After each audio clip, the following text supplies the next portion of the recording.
Hello guys, welcome to மில்கின் family's YouTube channel. நான் உங்கள் மில்கி மாமி பேசுகிறேன். என்னடா காலங்காத்தாலே வாட்டனை காமிச்சிட்ருக்கான்னு பார்க்குறீங்களா? ஆமாங்க, என் வீடு இப்படி தான் இருந்தது. காலையில் நான் சமைக்க ஆரம்பிச்சிட்டேன். இன்றைக்கி எங்கள் அம்மாவோட பர்த்டே நாள். ஸோ எங்கள் அம்மா காலையில் எழுந்திரிச்சு மில்கியோட விளையாட ஆரம்பிச்சிட்டாங்க. அந்த டைமுக்குள்ளே நான் காலையிலே white kurma, chicken white kurma வச்சுட்டேன். என் ஹஸ்பண்ட் க்ளீனிங்லாம் பண்ணிகிட்டு இருந்தாங்க. என் ஹஸ்பண்ட் நான்வெஜ் எனக்காகவே ரொம்ப எஃபர்ட் போட்டு க்ளீன் பண்ணுவாங்க. ஏன்னா நான் ரொம்ப ஸ்மெல் சென்சிட்டிவ். எனக்கு எதுவாக இருந்தாலும் டக்குன்னு அஃபெக்ட் ஆகிடும். மில்கிக்கு இந்த மாதிரி சூப்புக்காக ஒரு சில எலும்புலாம் எடுத்து வச்சாச்சு, மட்டன் எலும்பு. என் ஹஸ்பண்ட் க்ளீன் பண்ணி முடிக்கிற கேப்பில் மம்மிக்கு இட்லியும் சிக்கன் ஒயிட் குருமாவும் நான் போட்டு கொடுத்துட்டேன். என் மம்மிக்கு ரொம்ப பிடிக்கும். நல்லா இருக்கு, சூப்பராக இருக்குது, நல்லா இருக்கு. அவங்க சாப்பிட்டு முடிச்சு என்ஜாய் பண்ணுற கேப்பில் நான் மட்டன் பிரியாணியும் செஞ்சு முடிச்சிட்டேன். என்னடா மட்டன் பிரியாணினா, எங்கள் அம்மாவுக்கு பிரியாணிலே ரொம்ப பிரியாணினா ரொம்ப பிடிக்கும். அதனால் மட்டன் பிரியாணி, சிக்கன் 65, எக்கு, ரைத்தான்னு நான் செஞ்சுருந்தேன். அண்ட் நான் ஏன் இந்த மாதிரி நான் ஹோல்டே சமைக்கிறேன், எங்கே வெளியே கூப்பிட்டு போகல அப்படின்னா, மாத கடைசி கொஞ்சம் டைட்டாக இருந்தது. மெட்டீரியலிஸ்டிக்காக அவங்களுக்கு எந்த கிஃப்ட்டுமே நான் கொடுக்கல. ஸோ அதனால் நான் எஃபர்ட் போட்டு ஒரு ஃபுல் நாள், என் 30 வயசுலேயே இனிமேல் தான் ஆகப்போகுது. இத்தனை வருஷத்தில் நான் அவங்களுக்கு இவ்வளோ நாள் உட்காந்து சமைச்சதே கிடையாது. அவங்களுக்கும் எல்லாமே ரொம்ப பிடிச்சிச்சு.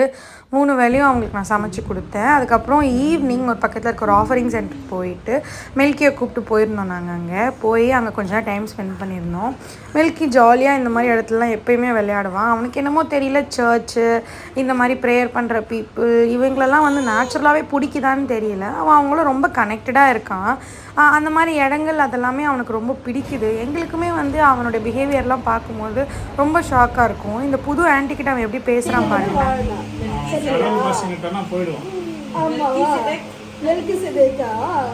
சரிங்களா? Okay, do you talk to the God? Praise the Lord. Yes. Will you do it? Praise பண்ணுவீங்களா? கட்டாயம் பண்ணணும். சரியா? டெய்லி மம்மி கூட சேர்ந்து ஜெபிக்கணும். ஓகேவா? ஃபர்ஸ்ட் டைம் என் ஆன்ட்டியை மீட் பண்ணுறான். அவ்வளோ ஜாலியாக என்ஜாய் பண்ணி பேசிகிட்டு இருந்தான். இதெல்லாம் முடிச்சுட்டு நாங்கள் வெளியே வரும்போது பைபாஸ் க்ராஸ் பண்ணும்போது ஒரு புதுசாக ஒரு அவுட்லெட், கருப்பட்டி அவுட்லெட் எங்களுக்கு ஃபீல் ஆச்சு. உள்ளே போய் பார்த்தா அது உண்மையாலே ஒரு நியூ அவுட்லெட் தான். ஏதோ விகே கருப்பட்டி காஃபி அப்படின்னு சொல்லிட்டு மதுரவாயல் பைபாஸ் கிட்ட ஓப்பன் பண்ணியிருந்தாங்க. அண்ட் பார்க்கவே நல்ல ஒரு ப்ரீமியம் லுக்கில் இருந்துச்சு. ஏன்னா இதான் ஒரே கருப்பட்டி காஃபி, உட்டன் டேபிள், உட்டன் சேர்னு இல்லாமல் கொஞ்சம் நல்ல ப்ரீமியம் லுக்கில் குஷன் சேர்லாம் கொடுத்துருந்தாங்க. ஆனால் அவங்க டீ எதுவுமே நல்லாவே இல்லை டேஸ்ட்டு. ஹானஸ்ட்டாக சொல்லணும் அப்படின்னா, என்னம்மா கருப்பட்டி காஃபியில் போய் டீ குடிக்கிறேன் அப்படின்னா, நாங்கள் எல்லா கருப்பட்டி அவுட்லெட்டுமே டீ தான் ப்ரிஃபர் பண்ணுவோம். அது என்னவோ அங்கே எங்களுக்கு காஃபி பிடிக்கலை. டீ ரொம்ப ஆவரேஜான டேஸ்ட்டில் தான் இருந்துச்சு. மேபி போக போக அதை அவங்க டேஸ்ட் இம்ப்ரூவ் பண்ணிப்பாங்களான்னு தெரியாது. மில்கி இப்படி தான் நாங்கள் சாப்பிட்றது எல்லாமே பிடுங்கி சாப்பிட்ற நிலைமைக்கு வந்துட்டான். டீயை குடிச்சிட்டு நாங்கள் இப்படி தான் எங்கள் டே எண்ட் பண்ணோம். உங்கள் அம்மாவோட பர்த்டேஸ்லாம் நீங்கள் எப்படி செலிப்ரேட் பண்ணுவீங்க, இந்த மாதிரி ஏதாவது பண்ணுவீங்களா அப்படின்னு சொல்லிட்டு எனக்கு கமெண்ட் பண்ணுங்கள். ரிட்டர்ன் வீட்டுக்கு வரும்போது பக்கத்தில் இருக்க ஆலடி பட்டியானில் சிப்ஸ் எல்லாம் வாங்கிட்டு ரிட்டர்ன் ஆகிட்டோம்.